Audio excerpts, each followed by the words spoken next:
a significant number of doctors now stepping into these roles, into the chief digital roles and the chief information officer roles. How do you get the voice of the clinician, and how is technology being applied to making the lives of the clinicians better? So if trust is the word to use for patient experience, hope is the word to use for care team experience.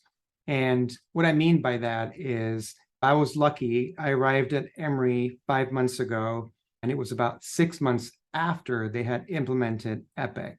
And so we were right at that period of time where all the hope that Epic was going to solve all problems within the health system had since evaporated, and people were faced with a system that they had to learn how to use, to learn how to adapt to the various different clinical workflows. Step one was clearly build a team of informaticians that could optimize Epic.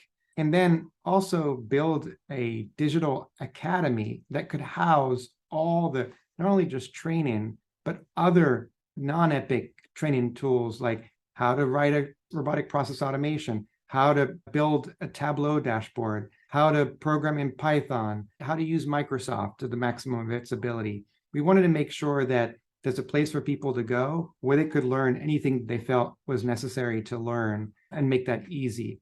The informatics team was very small when I arrived, and that was probably causal to a lot of distress people were feeling, especially on the subspecialty side of the equation, where Epic really wasn't fit in their workflows. And so I've been recruiting up to 18 physician informaticians that have 40% of the time protected in order to be able to meet that need. But what's different about what we've actually hired is the scope of the role will be physician informatician for Epic configuration and also for revenue cycle adaptation. And that revenue cycle piece is new in terms of the kind of typical role of an informatician. And the idea being that 20 years ago, we figured out that clinicians needed to be involved in IT configuration of electronic health records. Now we're figuring out that clinicians need to be involved in the revenue cycle world in order to be able to better understand clinical documentation improvement,